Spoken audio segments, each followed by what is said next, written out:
Bismillahirrahmanirrahim. Alhamdulillahirabbil alamin. Hamdan katsiran thayyiban barakan fih kama yuhibbu rabbuna wa yarda. Allahumma shalli wa sallim ala sayyidina Muhammad wa ala ali sayyidina Muhammad. Assalamualaikum warahmatullahi wabarakatuh. Ikhwan akhwat yang dirahmati Allah. Senang sekali di kesempatan pagi hari ini kami bisa kembali hadir menyapa ikhwan akhwat dalam program acara Renungan di bawah naungan Al-Qur'an bersama guru kita Ustadz Husain Alatas dan juga Ustadz Otong Surasman, dan alhamdulillah beliau sudah hadir di studio untuk melanjutkan kajiannya di kesempatan ini. Insyaallah ikhwan akhwat, di kesempatan ini kita akan melanjutkan pembahasan mengenai apakah Trinitas dan Trimurti tidak bertentangan dengan ajaran tauhid.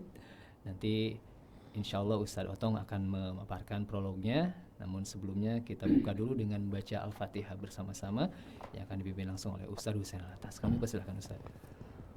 A'udzu billahi minasy syaithanir rajim. Bismillahirrahmanirrahim. Alhamdulillahi rabbil alamin. Ar-Rahmanir Rahim. Maliki yaumiddin. Iyyaka na'budu wa iyyaka nasta'in. Ihdinas siratal mustaqim. Siratal ladzina an'amta 'alaihim ghairil maghdubi 'alaihim waladdallin. Baik, ikhwan akhwat yang dirahmati Allah, dengan dibuka dengan Al-Fatihah bersama-sama yang dipimpin oleh Ustadz Husain. Semoga kita di kesempatan ini mendapatkan rahmat dari Allah Subhanahu wa taala. Dan kami informasikan ikhwan akhwat, mohon doanya untuk Pak Krisna ya, yang biasa mendampingi program acara Renungan di bawah naungan Al-Qur'an. Di kesempatan ini sedang istirahat sakit. Kita doakan semoga diberikan kesembuhan dan kesehatan yang sempurna sehingga bisa beraktivitas kembali dan menyapa ikhwan akhwat tentunya. Dan selanjutnya kami persilakan kepada Ustadz Otong untuk menyampaikan pembukanya, silakan. Assalamualaikum warahmatullahi wabarakatuh. Alhamdulillah rabbil alamin wal 'aqibatu lil muttaqin. Wassalatu wassalamu ala asyrafil anbiya'i wal mursalin wa ala alihi washabihi ajma'in. Amma ba'd. Wabil khusus guru kita Al-Habib Husain Alatas, Ustaz Rijal Haq, Guru Rasil, para pendengar dan pemirsa Rasil TV yang dimuliakan Allah Subhanahu wa taala. Alhamdulillah di pagi hari ini yang lumayan ya diberikan curahan hujan ya, membuat alam lebih segar lagi, lebih sejuk lagi. Juga mudah-mudahan menjadi sebuah nasihat buat kita yang begitu sangat banyak Allah berikan satu sisi anugerah kepada kita dengan curahan hujan ini ya. Suatu gambaran juga bagaimana agar hati kita selalu sejuk, tenang, tentram, juga dibersihkan daripada penyakit-penyakit ruhaniyah ya. Termasuk penyakit keimanan ini yang sekarang lagi melanda ya dunia ya, termasuk Indonesia, sehingga muncul berbagai macam problem ya, krisis ya, terutama krisis keimanan seseorang ya, sehingga kadang-kadang bisa memutarbalikkan fakta mana yang harusnya disampaikan bahwa kebenaran itu adalah benar, yang batil itu batil, kadang-kadang dibalik fakta gitu, termasuk terkait dengan Trinitas. Padahal jelas-jelas Trinitas itu diabadikan, disampaikan dalam kitab suci Al-Quran, khususnya pada surah Al-Ma'idah ayat 73, bahwa sungguh telah kafirlah orang yang mengatakan Allah itu salisus salasa ya. Tetapi ada beberapa pernyataan yang disampaikan oleh salah satu tokoh kita, tentunya perlu diluruskan kembali. Ketika pernyataan itu memang keliru, ya kita luruskan, ya, karena ini menyangkut tauhid, keimanan kita. Jangan sampai keimanan kita dirusak, ya, karena dengan hal-hal duniawi misalkan itu. Akidah itu, tauhid begitu sangat penting untuk kita pertahankan, bahkan dijelaskan ya dalam surah Al-Ikhlas, ya, surat yang simple, pendek, tetapi mengandung makna yang sangat padat gitu, yaitu qul huwallahu ahad, Allahus samad, lam yalid wa lam yulad wa lam yakul lahu kufuwan ahad. Itu sebagai jawaban ya secara khusus ya bahwa Allah menyuruh kepada baginda Nabi SAW supaya menyampaikan bahwa Allah itu ahad gitu. Juga Allah itu tempat memohon, tempat meminta. Nah sekarang kan banyak kan masalahnya mintanya sama-sama manusia gitu ya, sehingga timbullah hutang budi segala macam ya. Sehingga dengan hutang budi itu kadang-kadang manusia itu jadi lupa kepada Allah yang memberikan anugerahnya, yang mengikuti kata-kata manusia yang lain ya. Ini perlu pelurusan ya, karena terkait dengan tauhid, dengan keimanan ya, bahwa apapun alasannya terkait dengan Trinitas, yaitu Allah dijelaskan bahwa itu merupakan telah kafirlah orang yang meyakini tentang Trinitas itu. Mungkin lebih jelasnya lagi supaya menjadi sebuah dalil ya yang benar-benar membuka kembali mata hati ya, ketika seseorang itu khususnya yang mengucapkannya itu memang keliru ya. Dengan uraian kajian pagi hari ini barangkali menjadi sebuah pencerahan, dan tentunya jangan sampai diikuti dengan pendapat-pendapat yang lainnya. Ini amat penting. Kenapa? Karena menyangkut ya keimanan kita ya. Termasuk jangan menyalah persepsikan membalik fakta ya, termasuk dengan Asmaul Husna itu ya. 99 nama Allah yang agung itu jangan disamakan dengan pola-pola yang terkait dengan Trinitas, bukan seperti itu ya. Tetapi jelas di sini bahwa bagaimanapun juga tauhid harus kita pelihara ya. Apalagi hidup ini hanya sebentar, hanya sementara ya. Kalau kita tidak isi dengan keimanan kita kepada Allah Subhanahu wa taala, seperti apa jadinya itu ya. Apalagi telah kita bahas tentang ayat-ayat cinta ya Bib ya. Bagaimana bentuk cinta kepada Allah itu ya, di samping dengan amaliyah juga ya, kita sampaikan kepada masyarakat bagaimana masyarakat itu supaya menumbuh kembangkan rasa cintanya kepada Allah, sehingga bisa mengaplikasikan ya dalam kehidupan itu di berbagai macam kalangan ya, dari bawah sampai atas itu terwujud kecintaan kepada Allah Subhanahu wa taala, bukan membenarkan yang salah ya. Nah, ketika membenarkan pendapat yang salah, misalkan kepercayaan non muslim, itu kan sesuatu yang keliru juga gitu. Justru bagaimana kita itu mengajak ya, menyampaikan bagaimana orang yang meyakini Trinitas itu ya kembali menyadari bahwa itu bukan ajaran Nabi Isa alaihissalam ya, tetapi itu adalah ajaran Paulus yang pertama. Bahkan Trinitas itu hasil seminar di Konstantinopel.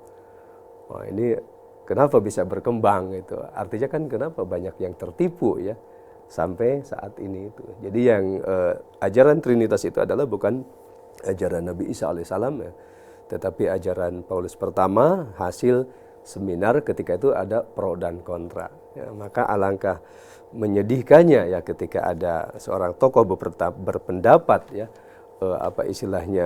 mendukung tentang Trinitas ya. Ini mungkin perlurusan ya, perlu penegasan bahwa itu jelas bertentangan dengan konteks kitab suci Al-Qur'an, bahwa Allah yang melalui surah Al-Maidah ayat 73 itu mengharamkan tentang Trinitas. Mungkin lebih jelasnya ya, lebih rincinya kita mendengarkan uraian dari guru kita Al-Habib Husain Alatas ya. Dari saya terima kasih. Assalamualaikum warahmatullahi wabarakatuh.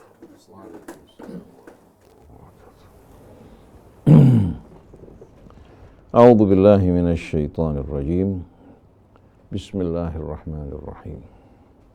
Alhamdulillahi Rabbil Alamin. Hamdan kathiran, tayyiban, mubarakan fih, kama yuhibbu Rabbuna wa yarda. Alhamdulillahilladzi lam yattakhidh walada, wa lam yakun lahu syarikun fil mulk, wa lam yakun lahu waliyyun minadh dhulli, wa kabbirhu takbira. Allahu akbar kabira, walhamdulillahi kathira, wa subhanallahi bukratan wa asila. Allahumma salli ala Muhammadin wa ali Muhammad kama sallaita ala Ibrahim wa ali Ibrahim wa barik ala Muhammadin wa ali Muhammad kama barakta ala Ibrahim wa ali Ibrahim fil alamin innaka Hamidum Majid. Rabbana atina min ladunka rahmah wa hayyi lana min amrina rasyada. Allahumma inna na'udzu bika an nusyrika bika syai'an na'lamuh wa nastaghfiruka lima la na'lamuh. Allahumma atina min indika rahmah wa 'allimna min ladunka ilman nafi'a wanfa'na bima 'allamtana wanfa' bina wa bima 'allamtana ya rab ibadakas salihin waj'alna min du'atika da'ina ilaika wa hudatikal hadina ila siratikal mustaqim. Amma ba'du, ikhwan akhwat pendengar pemirsa Radio TV Silaturahim, seluruh keluarga besar Radio Silaturahim, Ustadz Otong yang menemani kita pagi hari ini, Kang Rizal, Ondi, Anis, ya. Demikian pula kepada seluruh kaum muslimin dan muslimat. Begitu pula kepada saudara-saudara kita satu nusa, satu bangsa. Semoga Allah Subhanahu wa ta'ala mengeluarkan kita dari kegelapan menuju kehidupan yang terang benderang, menempatkan langkah kita di jalan yang Allah ridhai, sebagaimana yang disampaikan dan diajarkan oleh para nabi dan para rasul. Assalamualaikum alaikum jami'an wa rahmatullahi wa barakatuh. Pada pagi hari ini kita akan menjawab satu syubhat yang sedang marak di tengah-tengah sebagian tokoh, bukan hanya di kalangan non-muslim, tapi di kalangan tokoh-tokoh Islam yang berbicara bertentangan dengan apa-apa yang diterangkan oleh Al-Quran dan disampaikan oleh para nabi dan para rasul. Kita semua yang beriman kepada Allah, beriman kepada hari akhir, beriman kepada kitab-kitab yang Allah turunkan. Begitu pula kepada para rasul, meyakini bahwa ajaran yang disampaikan oleh para nabi sama. Yaitu mengajak manusia untuk kembali kepada Allah, beribadah kepadanya dan tidak mempersekutukannya dengan sesuatu. Sebagaimana firman Allah, walaqad ba'atsna fi kulli ummatin rasulan an i'budullah wajtanibut taghut. Dan sesungguhnya kami telah mengutus pada setiap umat seorang rasul yang membawa misi pesan dari Allah, yang menyeru di tengah mereka, sembahlah Allah dan jauhkan diri kalian dari penyembahan-penyembahan selain Allah.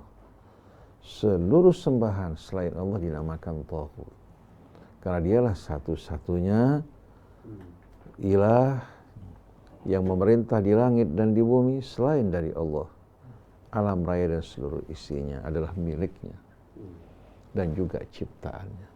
Maka siapa yang patut dijadikan sebagai sekutu Allah di alam raya ini?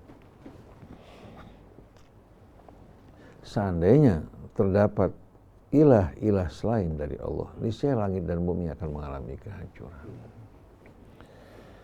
Dalam surah Al-Kahfi, pada pembukaan dari surat Al-Kahfi, Allah menjelaskan misi Nabi kita yang menerima Al-Quran.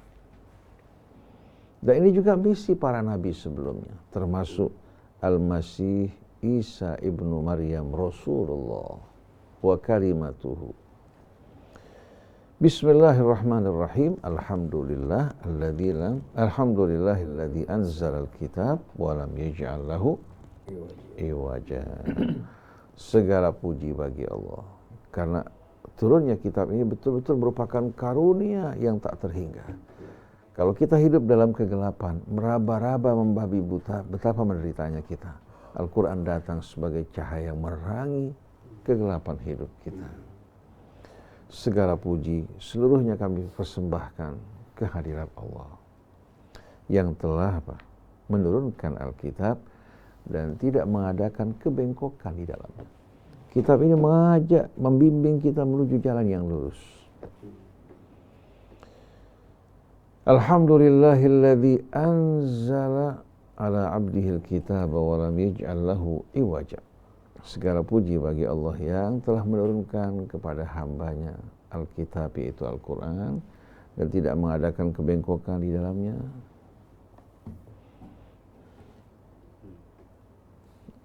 Alhamdulillahilladzi lam yattakhidh walada. Alhamdulillahilladzi anzala ala abdihil kitaba wa lam yaj'al lahu iwaja qayyima. Bukan hanya Allah tidak mengadakan kebengkokan di dalamnya, qayyima. Kitab ini betul-betul kitab yang memimpin manusia, membimbing mereka berjalan di atas jalan yang lurus. Kitab Al-Quran dengan nilai-nilai yang terdapat di dalamnya, bukan nilai-nilai yang berasal dari sesama makhluk. Bagaimanapun pandainya, pasti nilai-nilai tersebut tidak terlepas dari kekurangan dan kebodohan manusia. Tapi sistem nilai yang berasal dari Allah, sistem nilai yang betul-betul abadi kebenaran, azali dan abadi. Sebagaimana Allah menurunkan Al-Quran sebagai petunjuk dan pedoman bagi kita, Allah juga telah menetapkan aturan-aturan dan hukum-hukum yang mengatur alam raya dan seluruh isinya, hingga seluruhnya hidup dalam keharmonian dan keseimbangan. Terjadinya kerusakan dalam hidup kita, terjadinya kekacauan disebabkan karena manusia meninggalkan petunjuk dan bimbingan Allah. Tapi di saat dia kembali kepada kitab Allah yang tidak terdapat kebengkokan di dalamnya, qayyima, yang betul-betul membimbing manusia untuk berjalan di atas jalan yang lurus dengan nilai-nilai yang diturunkan langsung dan ditunjukkan oleh Allah, pencipta kita semua dan pencipta alam raya dan seluruh isinya. Liyundhiral ladzina qalu liyubashshiral mu'minina. Alhamdulillahilladzi anzala ala abdihil kitaba wa lam yaj'al lahu iwaja qayyiman liyundhira ba'san syadidan min ladunhu wa yubashshiral mu'minina alladzina ya'maluna as-shalihat anna lahum ajran hasana makithina fihi abada wa yundhira alladzina qalu ittakhadallahu walada ma lahum bihi min ilmin wala li abaihim kaburat kalimatan takhruju min afwahihim yaquluna illa kadhiba. Al-Quran diturunkan untuk memberikan peringatan kepada umat manusia akan datangnya azab yang amat betul-betul mengerikan dan menakutkan yang datang dari sisi Allah Subhanahu wa ta'ala bagi mereka-mereka yang ingkar, bagi mereka-mereka yang hidup dalam kehidupan dunia tidak mengikuti bimbingan dan petunjuk Allah. Di samping memberikan peringatan kepada mereka agar mereka kembali kepada Allah dan agar mereka tidak beralasan di hari kemudian nanti bahwa mereka belum pernah mendapatkan petunjuk dan peringatan sebelumnya. Di samping berfungsi sebagai pemberi peringatan, juga untuk menyampaikan kabar gembira. Untuk menyampaikan kabar gembira bagi mereka-mereka yang beriman kepada Allah, hidup dengan mengerjakan amalan-amalan soleh, hidup dalam pekerti yang luhur, berakhlak mulia, bekerja di atas muka bumi dengan melakukan kebaikan dan kemuliaan. Mereka-mereka orang-orang yang akan mendapat kabar gembira dari sisi Allah. Nah, kita melihat dari sini bahwasannya Islam dan tuntunan yang diajarkan Allah adalah ajaran yang ingin membawa manusia menuju kemanusiaan yang agung dan mulia. Tidak terdapat dikotomi pertentangan antara Islam dan kemanusiaan. Jadi, perlu kita pahami bahwa semua tuntunan Islam demi mengajak dan membimbing manusia untuk betul-betul hidup dengan kemanusiaan yang amat mulia. Kemanusiaan sesuai dengan bimbingan petunjuk Allah, beda dengan kemanusiaan berdasarkan hawa nafsu manusia. Sebagai contoh, ketika Allah menetapkan untuk menjatuhkan hukuman mati bagi pembunuh dan keputusan diserahkan kepada pihak keluarga, apakah mereka akan menerima tebusan atau mereka menuntut agar si pembunuh dibunuh sebagaimana dosa kejahatan yang diperbuat? Apabila keluarga menetapkan untuk menerima tebusan, berarti dendam telah berakhir. Kalau dia menuntut agar dijatuhkan hukuman mati bagi pelaku kejahatan tersebut, mereka memiliki hak. Sedangkan negara hanya memfasilitasi dan melindungi hak orang yang teraniaya agar kejahatan tidak terulang.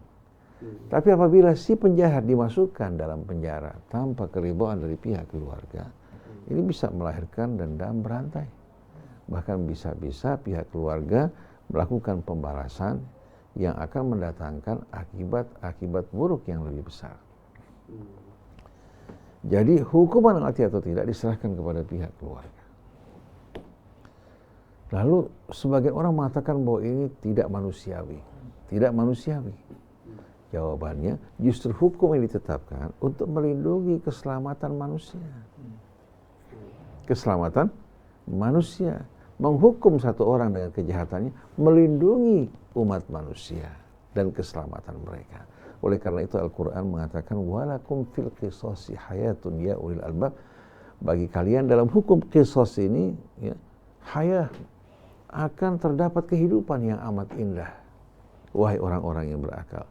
Jadi kata tidak manusiawi yang diucapkan oleh seorang yang tidak berakal beda dengan kata manusiawi yang diterangkan dan diajarkan oleh Allah. Bukan hanya membela seorang untuk mencelakakan banyak orang, tapi menghukum seorang yang melakukan kejahatan untuk menyelamatkan masyarakat banyak. Begitu juga apabila seorang pencuri yang profesinya mencuri bukan karena mencuri dalam keadaan terdesak, ketika dijatuhkan hukuman untuk menyelamatkan manusia dan harta mereka dari kejahatan mereka yang berprofesi sebagai pencuri. Bukan demi melindungi pencuri, mencelakakan masyarakat banyak. Jadi Islam adalah ajaran yang benar-benar amat manusiawi. Karena datang dari pencipta manusia yang maha pengasih lagi maha penyayang. Jadi Allah turunkan Al-Quran yang lurus dan meluruskan. Tidak terdapat kebengkokan di dalamnya untuk memberikan peringatan kepada mereka-mereka yang berjalan di atas jalan-jalan yang tidak benar. Melakukan kerusakan baik mereka sadari maupun mereka tidak sadari, dan memberikan kabar gembira bagi mereka yang beriman dan mengerjakan amal soleh. Tidak cukup hanya iman, tapi di samping beriman, hidup dalam melakukan kebajikan dan kemuliaan. Bahwa Allah telah menyediakan bagi mereka ganjaran yang amat baik. Kemudian juga untuk memberikan peringatan secara khusus kepada mereka yang mengatakan bahwa Allah memiliki anak.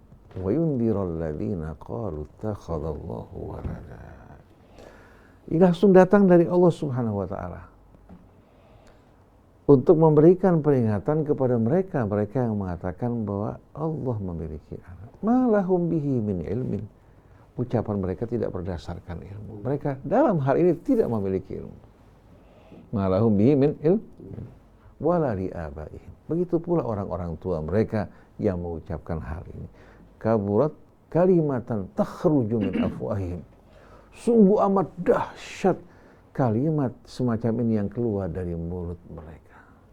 Kaburat kalimatan takhruju min afwahim iyaquluna illa kadhiba. Sesungguhnya mereka tidak mengucapkan melainkan kebohongan. Kalau kebohongan dibiarkan akan merusak kehidupan kita, baik di dunia maupun di hari akhirat. Maka untuk menyelamatkan manusia, Allah Subhanahu wa ta'ala mengingatkan kesalahan ini. Para nabi juga menyampaikan pesan Allah. Begitu kita pula para ulama. Tugas para ulama untuk melanjutkan misi Nabi, menyampaikan kepada umat dan menerangkan bagi mereka, bukan membenarkan yang salah, menyalahkan yang benar, hingga kebenaran kabur. Hanya disebabkan karena kepentingan beberapa orang yang menginginkan dunia mereka dan keselamatan mereka. Waliyadzubillah. Nah sekarang kalau kita perhatikan bersama-sama keyakinan Trinitas yang meyakini dan mengimani 3 oknum, Bapa di surga, kemudian Yesus sebagai anak, dan Ruh Kudus. Untuk membenarkan keyakinan mereka, mereka mengatakan sebetulnya 3 ini kembali kepada yang satu. Kembali kepada yang satu. Padahal kita menemukan di sini 3 eksistensi, yaitu Bapa, Anak, dan Ruh Kudus. Lalu untuk membenarkan keyakinan ini mereka mengatakan, dalam keyakinan kami hanya terdapat apa? Trinitas. Dalam Islam terdapat 99. Maka perlu kita terangkan untuk menjelaskan kesalahpahaman ini, bahwasannya di dalam Al-Quran Allah Subhanahu wa ta'ala menyebutkan nama-namanya. Sebetulnya nama-nama ini menjelaskan sifat-sifat keagungan dan kemuliaan Allah, untuk menjelaskan dan menerangkan siapa dirinya. Jadi di saat orang bertanya, siapa itu Allah? Siapa itu Allah? Bagaimana kita menerangkan siapa itu Allah kepada anak kita, kepada keluarga kita, kepada umat kita? Maka Allah langsung menerangkan mengenai dirinya. Allah gunakan kata nama, tidak menggunakan kata sifat. Karena kata sifat ini sifatnya apa? Arid. Sesuatu yang tadinya tidak ada kemudian ada. Contohnya, fulan seorang alim. Kita semua tahu bahwa sebelumnya dia bukan seorang yang berilmu. Lahir ke dunia tanpa ilmu. Kemudian Allah mengajarkan dia ilmu pengetahuan hingga menjadi seorang yang berilmu. Fulan seorang dokter profesinya. Ini merupakan sesuatu yang baru. Betul nggak? Fulan seorang arsitek, seorang pakar astronomi. Ini semua merupakan sifat-sifat yang baru muncul, ya. Bukan lahir bersama dirinya dan tidak selamanya bersama dirinya. Berbeda dengan sifat-sifat Allah. Allah Al-Alim yang Maha Tahu, ilmu menyatu bersama zatnya. Allah tidak didahului dengan apa? Kebodohan. Ilmu tersebut bersama dirinya. Oleh karena itu ilmu Allah tidak terikat oleh dimensi waktu dan ruang. Dia mengetahui yang lalu, yang kini maupun yang akan datang. Begitu juga Al-Hayyu. Al-Hayyu bagi Allah merupakan namanya yang menyatu dengan dirinya. Tidak seperti kata hidup yang ada pada manusia sebagai sifat. Dulunya dia mati. Kemudian Allah melimpahkan kehidupan buat dirinya. Kemudian ada tiba saatnya dia juga akan apa? Akan mengakhiri kehidupannya. Nah, kalau Allah Al-Hayyu itu adalah narasumber kehidupan, di mana kehidupan menyatu dengan zatnya. Maka Allah tidak didahului dengan ketiadaan. Dan juga tidak akan berakhir menuju ketiadaan. Huwal awwalu wal akhir. Dialah yang awal. Yang mengawali segala sesuatu dan tidak berawal dari sesuatu. Wal akhir. Dan dia juga merupakan akhir dari segala sesuatu. Sedangkan dia tiada akhir. Jadi dia yang awal tidak ada sesuatu sebelumnya. Dan dia yang akhir tidak ada sesuatu setelahnya. Nah, ini merupakan prinsip-prinsip keimanan yang ditegaskan oleh Allah. Dan keimanan ini merupakan fondasi Islam. Apabila keimanannya rusak, fondasinya rusak, bangunannya pun akan runtuh, tidak lagi terdapat Islam. Jadi kita lihat bersama-sama di sini bahwa Allah menggunakan kata nama, tidak menggunakan kata sifat agar tidak melahirkan kesalahpahaman. Bahwa sifat Allah sama dengan sifat yang ada pada manusia. Oleh karena itu dalam Al-Quran tidak pernah Allah sebutkan satupun kata sifat untuk dirinya. Malah Allah menafikan, subhanahu wa ta'ala amma yasifun. Jadi ketika Allah menggunakan kata nama ya, bagi dirinya untuk menjelaskan Allah Ar-Rahman, Allah menyatu dengan rahmatnya. Ar-Rahman Ar-Rahim. Allah Al-Malik ya. Al-Malik itu merupakan apa? Nama Allah dan juga sifat yang menyatu dengan zatnya, tidak terpisah daripadanya. Begitu pula Al-Quddus, begitu pula As-Salam Al-Mu'min. Kalau salam yang menjadi sifat manusia itu sesuai dengan kemampuan dia memberikan salam, keselamatan bagi orang di sekitarnya. Tapi kalau salam bagi Allah, Allah lah pemilik As-Salam dan penguasanya. Dia kuasa untuk memberikan keselamatan, perlindungan, begitu pula keamanan bagi seluruh makhluknya. Tidak ada satupun yang kuasa untuk meralat. Tapi kalau kita dengan penuh keterbatasan, sifat yang ada pada kita, sifat yang amat terbatas dan penuh dengan kekurangan. Jadi kembali untuk menerangkan maksud dari Asmaul Husna dan fungsinya, dia sebetulnya untuk menerangkan kepada kita sifat-sifat keagungan Allah Subhanahu wa ta'ala. Tapi Allah menggunakan kata nama agar tidak melahirkan pemahaman yang salah bahwa sifat Allah sama dengan sifat manusia. Jadi pada saat orang bertanya, siapa itu Allah? Allah adalah Ar-Rahman Ar-Rahim. Allah adalah Al-Alim Al-Hakim. Jadi semua ini sifat-sifat yang kembali kepada Allah Subhanahu wa ta'ala. Bukan berarti setiap nama tersebut eksistensi yang berdiri sendiri, yaitu zat dan sifat. Tidak, ini semua merupakan kata sifat yang kembali kepada Allah, menerangkan siapa itu Allah. Oleh karena itu Al-Quran tidak membiarkan kita mengalami kebingungan di saat kita ingin mengenal Allah. Sayangnya kita dijauhkan dari Al-Quran. Di saat kita ingin mempelajari ilmu tauhid, kita justru mempelajarinya melalui apa?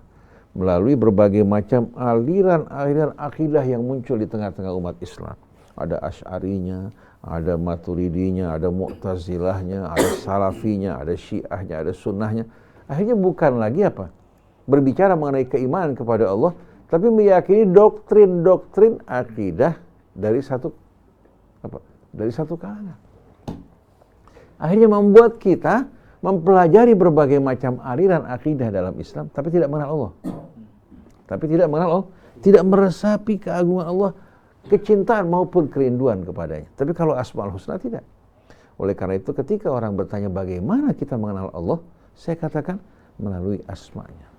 Bagaimana kita memahami asma Allah? Melalui ayat-ayat Al-Quran yang menerangkan asmanya melalui contoh-contoh yang begitu banyak. Juga melalui ayat-ayat Allah yang terdapat di langit dan di bumi, kita akan menyaksikan bahwa Allah di balik semua ini Tuhan yang maha besar, yang maha agung, yang kekuasaannya meliputi segala sesuatu, yang maha pengasih lagi maha penyayang. Oleh karena itu dalam Al-Quran banyak sekali Allah Subhanahu wa ta'ala menjadikan nama-namanya sebagai penutup dari pelajaran-pelajaran yang Allah berikan. Dalam suratul Hasyri, Wallahu alladhi la ilaha illahu alimul ghaibi wasyahadah huwar rahmanur rahim huwallahu alladhi la ilaha illahu al-malikul quddus as-salamul mu'minul muhaiminul azizul jabbarul mutakabbir subhanallahi amma yushrikun huwallahul khaliqul bari'ul musawwiru lahul asma'ul husna yusabbihu lahu ma fis samawati wal ard wa huwal azizul hakim. Jadi nama-nama yang begitu indah menjelaskan siapa itu Allah. Huwallahul ladzi la ilaha illahu alimul ghaib. Huwallahul ladzi la ilaha illahu al-malik al-quddus. Jadi nama-nama Allah tadi sebetulnya merupakan kata sifat. Sifat yang tak terbatas, keagungan, kebesaran, keindahan, kecantikannya bagi Allah. Jadi yang kita sembah adalah Allah yang memiliki sifat-sifat seperti itu. Lalu kita bertanya, apakah Yesus merupakan sifat dari Bapa? Apakah Ruh Kudus merupakan sifat dari Bapa? Yang kita imani, Allah Tuhan yang Maha Esa, tiada sekutu baginya. Sedangkan Al-Masih atau Yesus adalah Abdullah wa Rasuluh, hamba Allah dan Rasulnya. Sedangkan Ruh Kudus adalah malaikat Jibril yang datang memberikan dukungan kepada Al-Masih pada saat dia menjawab tuduhan-tuduhan kaum yang dituduhkan pada ibunya sebagai seorang wanita yang melakukan perbuatan zina. Dia menjawab dengan dukungan Ruh Kudus, qala inni Abdullah ataniyal kitaba wa ja'alani nabiyya wa ja'alani mubarakan aynama kuntu wa usani bis salati waz zakah ma dumtu hayya wa barran bi walidati wa lam yaj'alni jabbaran syaqiyya.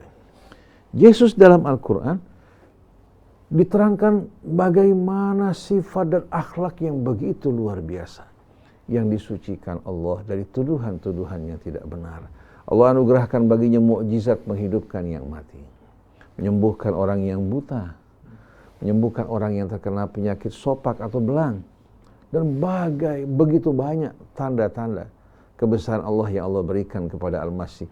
Di antara Allah menurunkan hidangan dari langit bagi Al-Masih dan para pengikutnya sebagai bukti kebenaran dan kenabiannya. Jadi bukan berarti mukjizat tersebut memindahkan beliau dari seorang nabi dan rasul kepada kedudukan Tuhan. Sama sekali tidak benar. Ini keyakinan yang salah yang mesti diperbaiki, yang akan mendatangkan kemurkaan Allah Subhanahu wa ta'ala.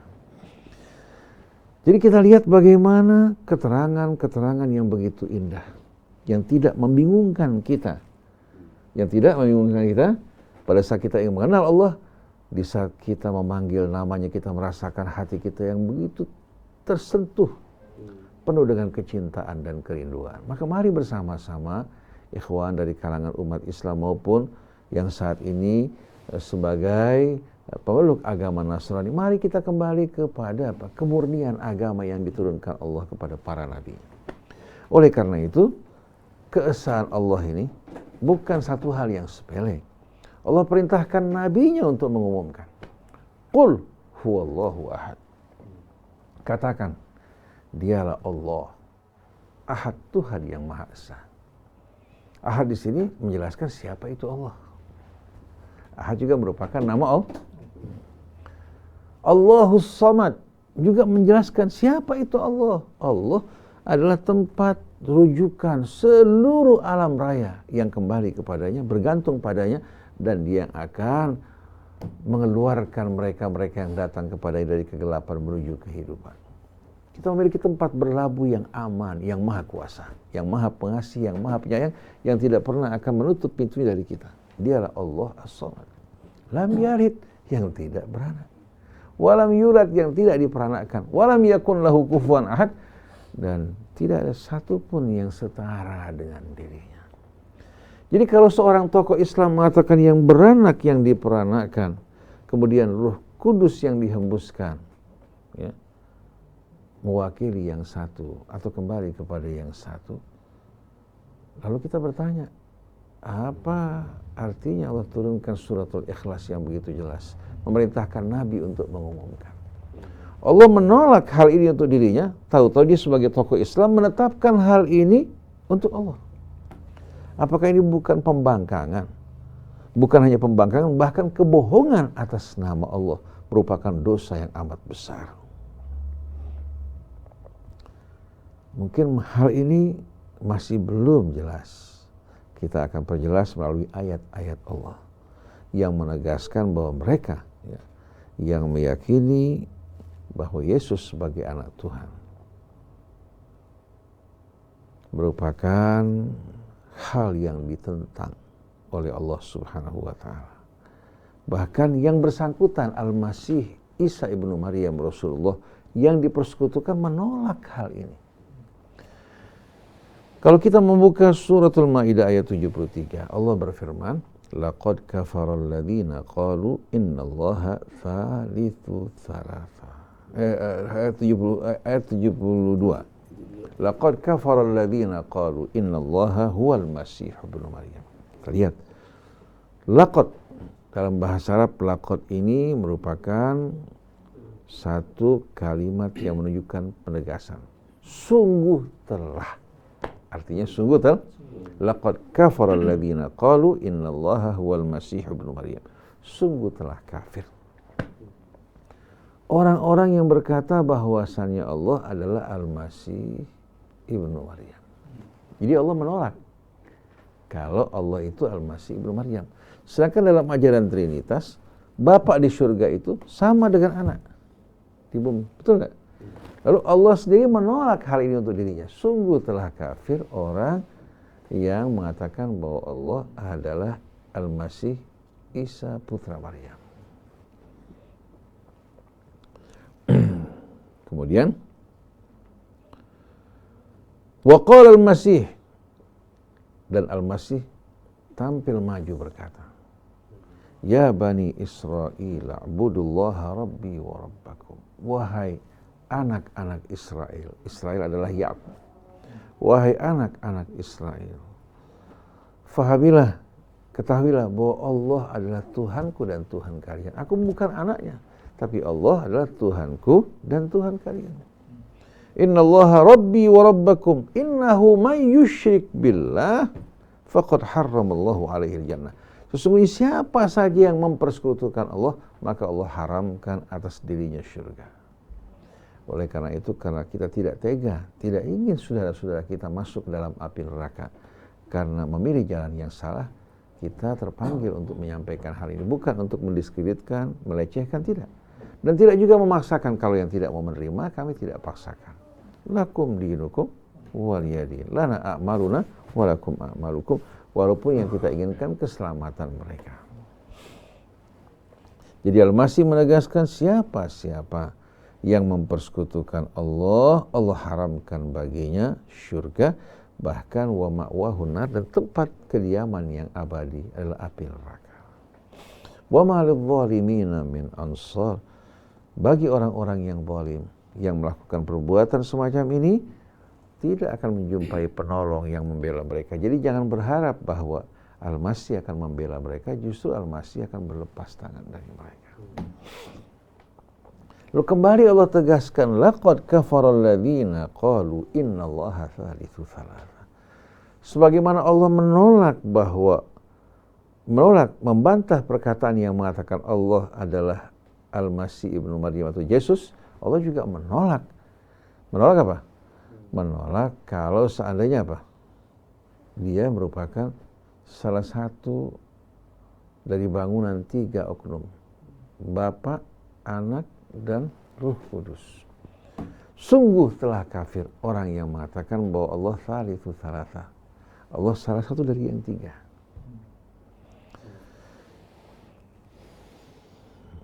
Wa ma min ilahin illa ilahun wahid. Dan tidak ada ilah, ya. Tidak ada ilah, ya. Tidak satu pun ilah kecuali hanya Tuhan yang satu. Wa ma min ilah, dan tiada ilah, tiada Tuhan kecuali apa? Ilahun wahid, melainkan hanya satu Tuhan, yaitu Allah. Wa in lam yantahu amma yaqulun, dan apabila mereka tidak menghentikan apa yang mereka ucapkan, la yamassannal ladzina kafaru minhum adzabun alim. Orang-orang yang kafir dari mereka akan terkena azab yang maha pedih. Afala yatubuna ilallahi wa yastaghfiruna. Apakah mereka tidak berminat untuk bertaubat kepada Allah, kembali padanya dan memohon ampun kepadanya? Wallahu ghafurur rahim. Dan Allah, atau sesungguhnya Allah maha pengampun lagi maha penyayang. Selagi kalian di dunia belum berada pada saat-saat sakaratul maut, Allah akan menerima ampunan kalian, taubat kalian, dan memberikan ampunan bagi kalian. Jangan kalian dimabukkan, dibuat terlena oleh janji-janji kosong, bahwa kalian apabila beriman kepada Yesus Kristus sebagai anak Tuhan, kalian akan diselamatkan oleh Yesus. Ini merupakan hal yang tidak pernah diucapkan oleh Al-Masih Isa Ibnu Maryam. Tapi beliau sebagaimana Nabi kita mengajak manusia kembali kepada Allah, bukan untuk menyembah Nabi Muhammad, bukan juga untuk menyembah Al-Masih, tapi semuanya mengajak orang untuk menyembah Allah Subhanahu wa taala.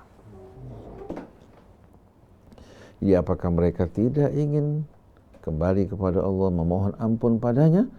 Dan Allah Maha Pengampun lagi Maha Penyayang.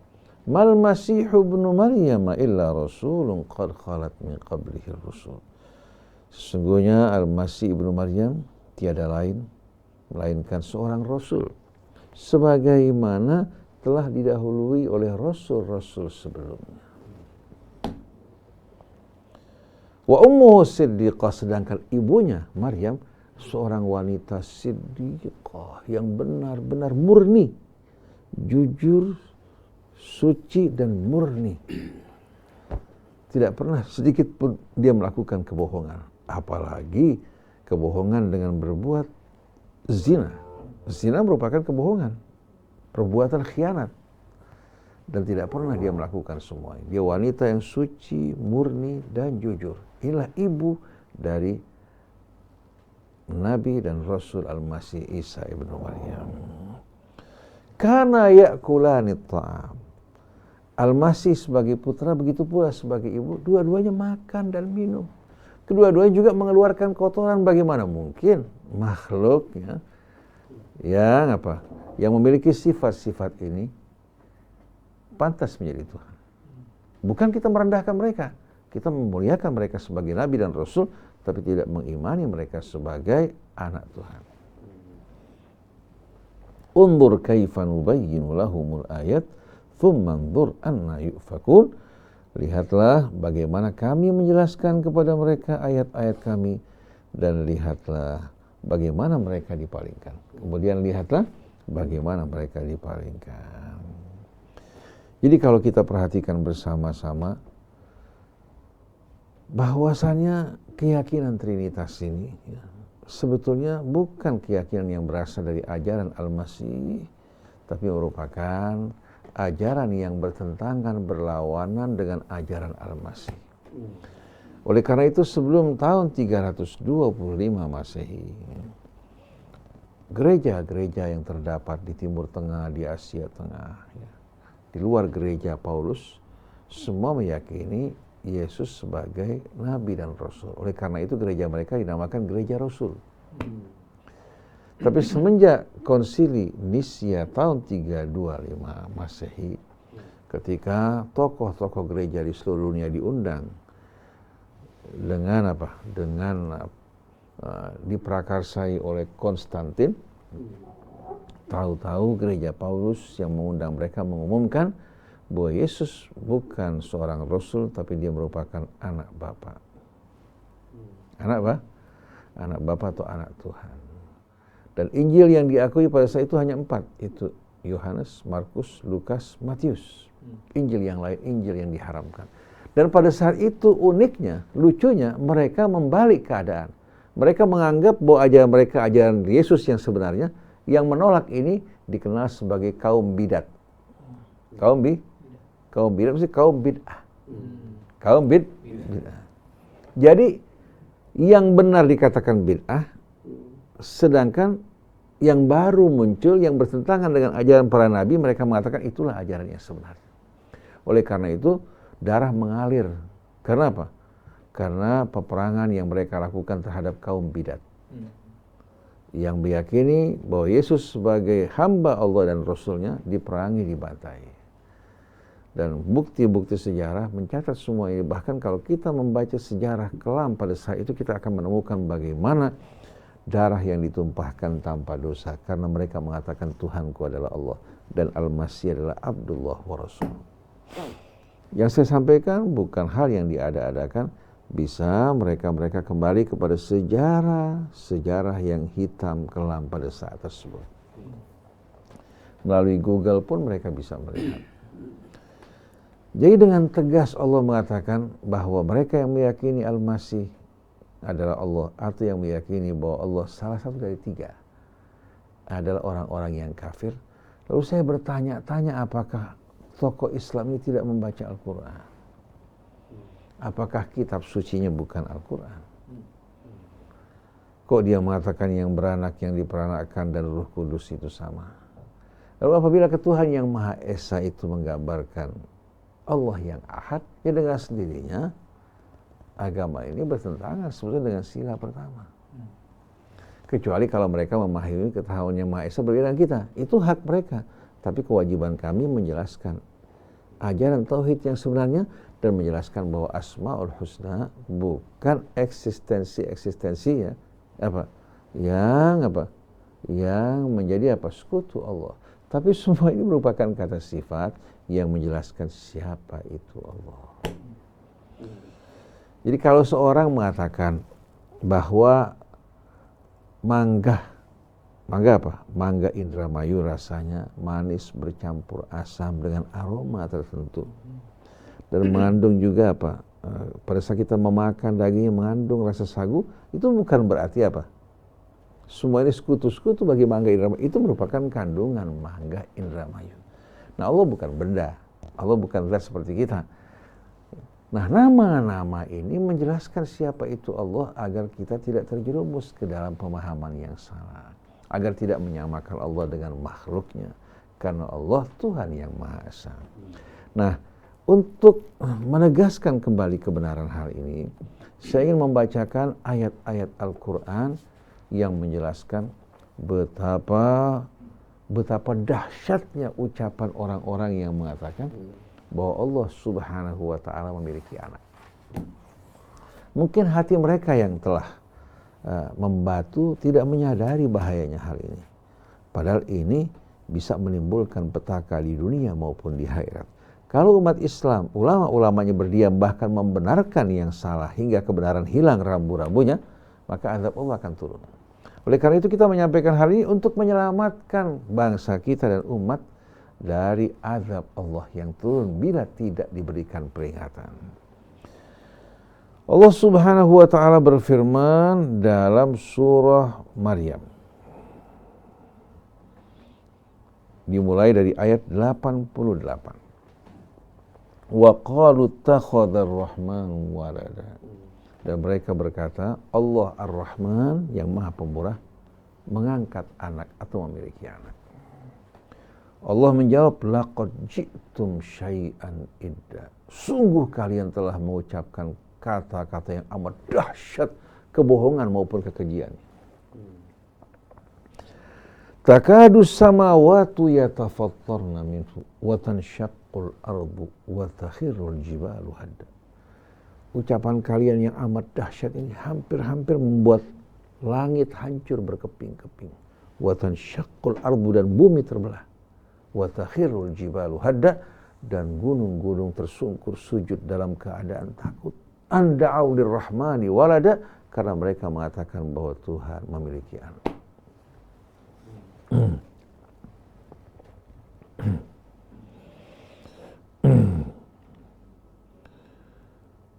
Wa ma yanbaghi lirrahmani an yattakhidha walada. Sekali-kali tidak sama sekali layak bagi Allah untuk memiliki seorang anak, karena seluruhnya makhluk dan ciptaannya. In kullu man fis samawati wal ardi illa atir rahmani abda. Tidak ada satupun yang terdapat di langit maupun di bumi kecuali datang ke hadapan Allah yang Maha Pemurah sebagai seorang hamba. Laqad ahsahum wa addahum adda. Allah telah menghitung jumlah mereka, keberadaan mereka. Begitu pula tempat-tempat di mana mereka akan berakhir. Bumi menggerogoti tubuh mereka, catatan di sisi Allah tersedia. Allah telah menghitung jumlah mereka. Tak ada satupun yang luput dari hitungan Allah. Wa kulluhum atihi yaumal qiyamati farda. Dan mereka semua akan datang ke hadapan Allah satu persatu mempertanggungjawabkan amal mereka. Nah, dari sini kita lihat bahwa ajaran Islam dengan seruannya yang mengajak kita semua untuk mentauhidkan Allah. Allah dengan nama-namanya yang begitu indah, dengan sifat-sifat keagungannya, menjelaskan kebenaran dengan jelas, gamblang, bahkan menyentuh kalbu kita semua. Dan nama-namanya bukan sekali-kali sekutu bagi Allah Subhanahu wa Ta'ala, tapi nama-nama ini menerangkan siapa dirinya agar kita mengenal Allah dan juga memperkenalkan anak-anak kita, keluarga kita, umat kita dalam penjelasan yang jelas, mudah, dan sederhana, yang tidak akan membuat kita berkelompok-kelompok, bergolong-golongan seperti saat ini. Atau kita kalau belajar di Universitas Al-Azhar atau universitas yang lain, kita akan temukan di saat seorang mempelajari keimanan, ternyata mereka digiring untuk mempelajari doktrin Asy'ari, doktrin juga Maturidi, Mu'tazilah, dan lain sebagainya. Bukan iman, tapi aliran-aliran kepercayaan. Oleh karena itu kita jumpai mereka-mereka yang berfanatik kepada akidah Asy'ariyah mengatakan, kalau ada orang melamar putri kita, periksa akidahnya. Kalau dia bukan Asy'ari, bukan Syafi'i, tolak. Begitu juga kalangan Salafi. Kalau akidahnya bukan akidah salaf, jangan diterima. Karena ahli bid'ah tempatnya adalah api neraka. Dan ternyata di kalangan Syiah juga sama. Kalau orang-orang Syiah ada orang melamar putri-putri mereka, mereka tidak akan terima kecuali sama-sama Syiah. Di kalangan Ahlus Sunnah juga sama. Lalu kita bertanya, kemana perginya Islam? Ternyata Islam dikorbankan demi membela fanatisme kelompok dan golongan. Nah, kita ingin Islam dihidupkan, golongan-golongan dihapuskan. Orang mengatakan, Ustadz berbicara sambil berkhayal dan mimpi. Saya katakan tidak, sebagaimana Rasulullah melakukan hal ini. Para keluarga Nabi dan sahabatnya berhasil. Kalau terjadi perubahan, bukan kita mendiamkan perubahan, tapi berjuang. Hasilnya serahkan pada Allah. Oleh karena itu saya memandang orang-orang Muhammadiyah sebagai saudara seiman, seislam. NU-nya begitu. Begitu juga kalangan-kalangan yang lain. Saya mengajak bersatu dalam Islam, bukan dalam kelompok. Jadi kembali bahwa ajaran tauhid yang merupakan fondasi Islam, merupakan ajaran yang betul-betul final dijelaskan oleh Al-Quran dengan jelas. Dan Asmaul Husna kedudukannya sebagai penjelasan, penerangan, menerangkan siapa itu Allah, bukan sebagai sekutu. Berbeda dengan Trinitas maupun Trimurti. Mohon maaf kalau hal ini difahami sebagai serangan, tapi saya tidak masukkan, justru bermaksud untuk menyelamatkan kita semua. Nah, saya siap berdialog dalam masalah ini. Kembali kepada kitab suci Al-Quran, dan tidak terdapat seperti dalam Injil ada penjelasan yang menerangkan bahwa Yesus sebagai anak Tuhan, tapi penafsiran ini muncul dari para pengikut di bawah. Mudah-mudahan Allah memberikan hidayah kepada kita, memberikan petunjuknya kepada ulama-ulama kita untuk kembali kepada kebenaran. Karena di hadapan mereka, di saat mereka meninggalkan kebenaran, hanya ada azab api neraka yang kekal dan abadi. Semoga Allah Subhanahu wa taala mengampuni dosa-dosa kita, mengikhlaskan niat kita, memperbaiki juga apa yang buruk dari akhlak dan pribadi kita, hingga kita tampil berdakwah dengan makarimul akhlak, juga dengan berdebat dengan logika yang lebih baik dan lebih sempurna. Semoga Allah memberikan hidayah petunjuk pada keluarga kita, anak kita, kaum muslimin dan muslimat, dan mudah-mudahan Rasil beserta para pejuang di dalamnya berjuang bersama-sama untuk mengajak umat kembali kepada Allah dan Islam yang satu. Subhanakallahumma wa bihamdik, asyhadu an la ilaha illa anta, astaghfiruka wa atubu ilaik, wal afu minkum. Wassalamualaikum warahmatullahi wabarakatuh. Waalaikumsalam warahmatullahi wabarakatuh. Demikianlah ikhwan akhwat renungan di bawah naungan Al-Quran bersama guru kita Ustadz Husain Alatas dan juga Ustadz Otong Surasman, menjelaskan apakah Trinitas dan Trimurti tidak bertentangan dengan ajaran Tauhid. Tadi sudah jelas gamblang dijelaskan oleh Ustadz Husain. Bagi ikhwan akhwat yang mungkin sebelumnya ragu, alhamdulillah kembali tercerahkan, kembali diyakinkan. Dan mungkin bagi ikhwan akhwat juga yang tadi keimanannya agak kurang, semakin kuat, Tauhidnya juga semakin menguat juga ikhwan akhwat. Akhirnya saya Rizal Haq bersama teman-teman yang bertugas undur diri. Ada Bang Ondi, Bang Anis, dan kami ucapkan terima kasih kepada Ustadz Husain dan Ustadz Otong. Kita ketemu kembali pekan depan. Assalamualaikum warahmatullahi wabarakatuh.